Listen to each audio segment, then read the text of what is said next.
What's up guys, Nax Tech here, and this video is going to be on my full review of my iPad 4th generation. So I'm going to go ahead and start this video off by saying the differences between this and the 3rd generation and if you should upgrade. So they made no differences to the screen, it's still the same screen. So you've still got the 2048 by 1536 264 ppi Retina display that you have on the 3rd gen on the 4th gen. Still has 1GB of RAM inside the 4th gen, same as the 3rd gen. The differences begin with the front-facing camera. On the 3rd generation, you've got a 0.3 megapixel VGA front-facing camera, which, let's be honest, sucked. Okay, I don't even know why they bothered with it. On the iPad 4, they went ahead and put on a modest 1.2 megapixel front-facing camera that can shoot 720p at 30 frames per second. This is a lot better for stuff like FaceTime if you're into that sort of thing, so that's awesome. Now, another big upgrade is to the CPU and GPU, and the reason they did this is because the iPad 3rd generation seemed to have a few problems when it came to pushing the amount of pixels that are on this beast. So they upgraded from a dual-core 1 GHz to a dual-core 1.4 GHz. They also went ahead and upgraded the GPU to help push the amount of pixels that it needs to. And from my tests, it is very, very good. The upgrade in terms of GPU is much better. It's a lot stronger in terms of its performance in games, which is fantastic if you're into games. Now, to the question, is it worth the upgrade if you're on a 3rd gen? Well, you've got to ask yourself the question, do you do a lot of gaming?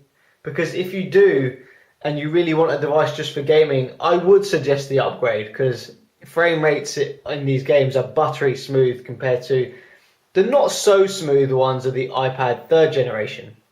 Not to say the iPad 3rd generation is bad, but this is a whole different level in terms of smoothness on gaming. If you're sitting there with your iPad 3rd generation and you don't do the tablet you don't use it for a lot of gaming, I would suggest not upgrading. I don't think it's worth it. It's pretty much exactly the same tablet with a few little upgrades. It's kind of annoying they even released it, to be honest. So yeah, let me go ahead and jump into Geekbench here, and you can see I am running the iPad 4th generation, in case you thought I was lying. You can see there the Apple A6 at 1.4 GHz, and the memory is still 1 gig. So yeah, let's go ahead and get into the browser here, and you can see I've actually already run a SunSpider that scored 930, which isn't the best, actually. My Nexus 10 scores quite a bit lower, and lower is better in this test. So I'm going to go ahead and run this again, and I'll skip to the end so you can see the results.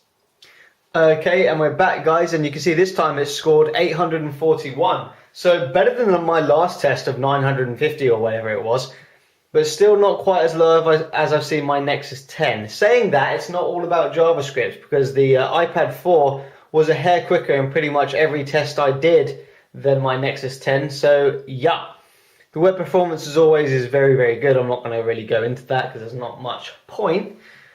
Let me go ahead and run Geekbench for you. This is a very CPU intensive benchmark, if I can hit the down button. And again, guys, I'll skip to the end. And we're back, guys, and you can see it gets a score of 1789. That's pretty good for a CPU score there. It's not the best. My Nexus 10 scores something about 2600, so about 1,000 more points than my iPad 4. But you know, they're just numbers. It's very smooth, as you can see, and the performance is excellent. Let me go ahead and go on to gaming. I'm just going to show you a few games here. Try Grand Theft Auto Vice City, because at the moment it is my favourite game. Go ahead and zoom in here for you. And it's upside down. There we go. And damn, that's loud. Let's turn that down a bit. There it is. Okay. You can get this from the App Store, by the way. It's like $2.99 if you're in the UK, $4.99 if you're in America.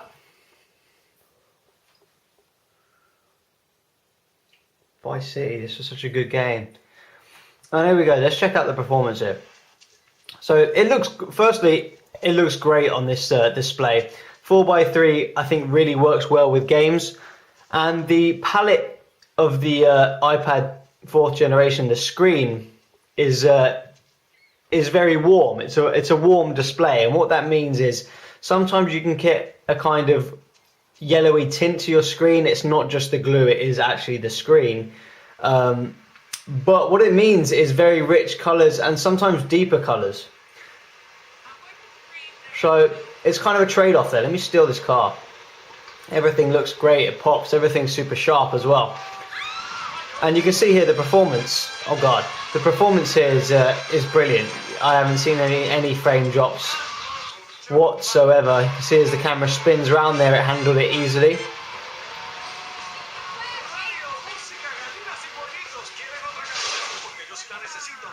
And even that spin there, it didn't slow down one bit. So you can see what I mean by saying the GPU on the iPad 4 is just so much better than the iPad 3.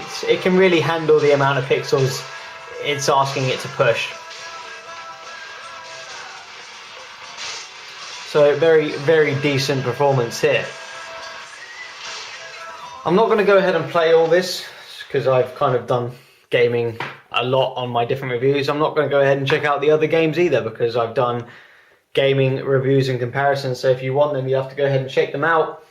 I'm not going to go ahead and run a GL benchmark because it's pretty damn long. But what I can tell you about GL benchmark is it's the top. The iPad GPU is at the very top of the list out of everything by quite a some way as well. I can tell you in one test that I always remember, the off-screen classic HD, my Nexus 10 scores 88 frames per second, and this is off-screen as well, so it's a fair test.